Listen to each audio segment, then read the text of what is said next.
Et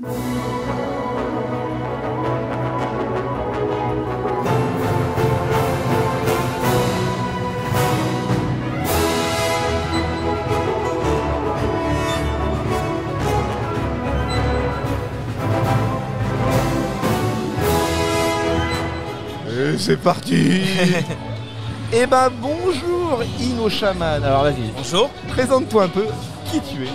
Ah bah je suis un illustrateur et auteur.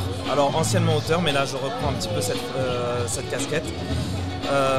J'ai créé un univers en fait très inspiré de différentes cultures tribales, mais notamment amérindiennes, d'où le costume. Moi j'ai pas le maquillage d'habitude, je suis habillé toute la partie rouge là avec les marques blanches sur le côté.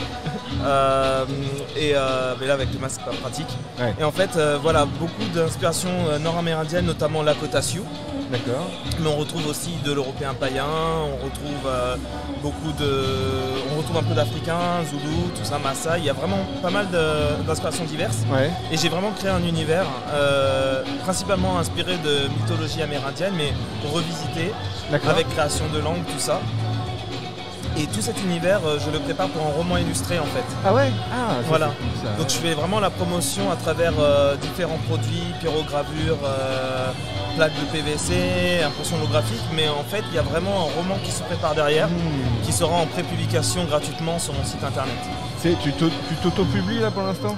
Voilà, je pars pour ça et je pense que même après, quand je passerai à la reliure, ça sera quand même l'auto-édition. Tu peux passer au stand Sud-Arène, je sais pas si tu connais, ils sont juste à côté des youtubeurs et tu peux toujours poser la question, hein, ça se tente. Sud-Arène, des éditions Sud-Arène, là on a fait déjà 2 interviews et ça pourrait leur plaire. Faut voir. Et c'est marrant de créer tout un univers étendu comme ça, Oui, après je suis très inspiré par tout ce qui est, évidemment Tolkien, c'est un petit peu l'incontournable dans l'heroic fantasy, l'épic fantasy même. Et puis j'aime beaucoup aussi Robin Hood, tout ça. Puis j'avais découvert aussi l'heroic fantasy à travers le jeu vidéo, notamment les JRPG, et j'ai toujours aimé travailler tout ce qui était background en fait. Et après, savoir quel sujet on aimerait traiter pour vraiment mettre avoir un vrai message à mettre en avant aussi, quelque chose à raconter. J'ai toujours aimé raconter des histoires. À la base, je lisais beaucoup de mangas aussi. Ouais. Et c'est des histoires un peu comme Princesse Mononoke sur l'écologie par exemple ou... Non, pas forcément. En fait, j'ai plusieurs histoires dans le même univers, mais il n'y aura pas forcément de lien entre ces histoires. Ah oui, d'accord. On sait qu'il va y avoir, on va retrouver des pubs assez souvent, il y aura quand même une chronologie. Ouais. Mais après, il peut y avoir des sujets très très différents les uns des autres. D'accord. Là, c'est vraiment la première histoire, il y a beaucoup de questions existentielles. Ça parle beaucoup de conflits, mais pas par rapport aux autres, mais par rapport aussi à qui on est. Ok.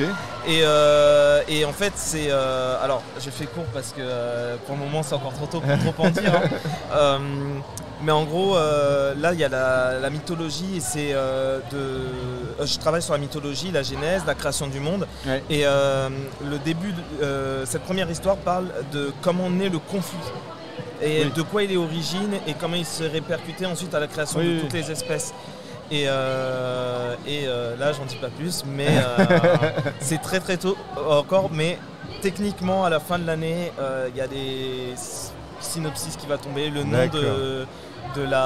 du roman aussi, et le nom même des chroniques, parce que c'est des chroniques. Bon, allez, vas-y, là, je vais le dire. Hein, celui-là. Ça sera les chroniques d'Owoju. Voilà, Owoju, c'est l'univers que j'ai créé, en fait, notamment la planète en elle-même. Et en fait, dans ces chroniques-là, il y aura plusieurs histoires qui auront chacune leur nom.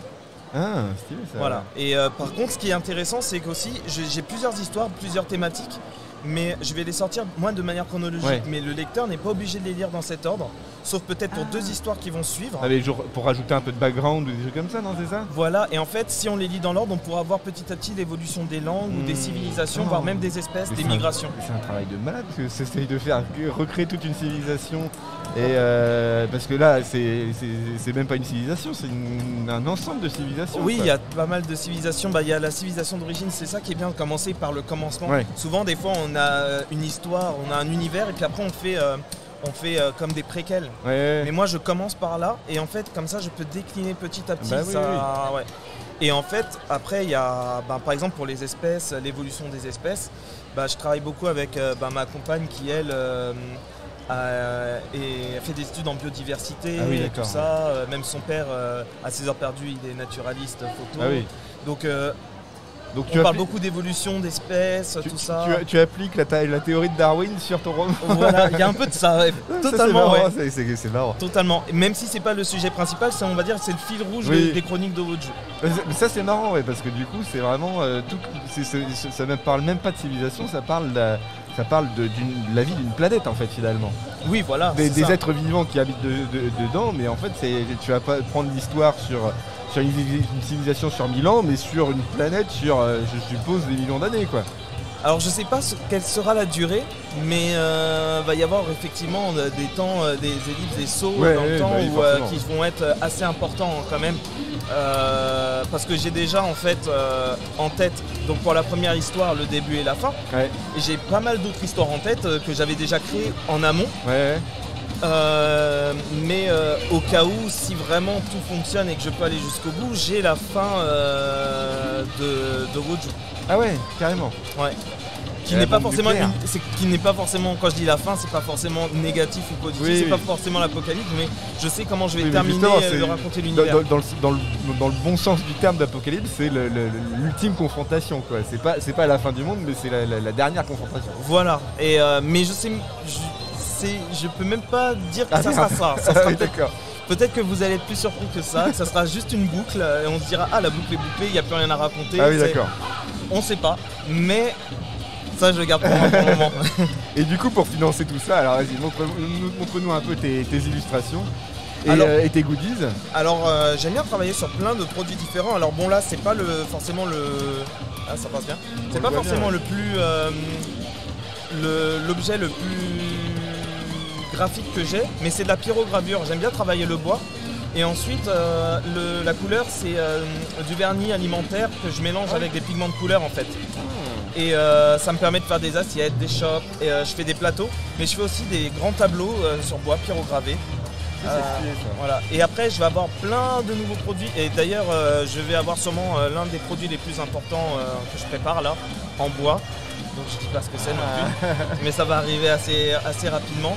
Mais le bois, c'est vraiment ce qui fait un peu la personnalité de mon stand. Après, j'ai des produits plus classiques, c'est des... Mais tout ça, c'est manuel, on est bien d'accord. Oui, alors je travaille en collaboration avec des tourneurs sur bois. Ouais. Il y en a un celui qui me fait des assiettes, donc là c'est de l'érable, il me le fait, il vient d'Île-de-France. Et il y en a un autre qui me fait des chopes en tilleul avec des cuillères. D'accord. Et là, il vient de Corrèze. Ok, voilà. Ah oui. Et puis ensuite, moi je crayonne, pyrograve et puis vernis couleur. C'est un travail de malade aussi. Et là c'est plus classique, c'est donc des illustrations numériques que j'imprime sur du PVC. Ouais. Alors j'ai pris un petit peu les produits rapidement, mais j'ai pas pensé à prendre des impressions holographiques. Parce qu'il y a des impressions holographiques avec dorure aussi. C'est quoi l'impression holographique? C'est sur verre? Non, c'est sur un papier cartonné. Ouais. Il y a de la dorure, donc vraiment des éléments qui sont vraiment dorés, qui réfléchissent bien à la lumière. Mais en même temps, il y a aussi sur les fonds, j'ai mis un effet, c'est un effet un petit peu... ça fait un effet métallisé mais arc-en-ciel. Ah oui, d'accord, oui. Et ça ressort super bien. Un peu essence comme ça. Voilà, oui. Exactement. Et ben je tiens à te dire que j'adore ton style. Merci beaucoup. C'est vraiment stylé. Et si tu fais des productions sur bois ou manuelles, je t'en achète un direct, je pense. Faut pas hésiter à passer et puis j'irai passer à ton stand, mais vraiment pas de problème. Très stylé. Et tout ça va être dans ton univers étendu, du coup, je suppose. Ce personnage, il est effectivement dès la première histoire, oui. Ah oui, d'accord, ok. Ouais. Et bah c'est très stylé. Et là, c'est ta première TGS Non. Pour Pau, c'est la deuxième. Et si on compte tous les TGS, c'est la troisième fois que je viens. Ok, super, merci beaucoup. Et n'hésitez pas à passer le voir si vous êtes à la TGS Pau, parce que c'est vraiment stylé. Merci beaucoup. Allez, salut. Salut.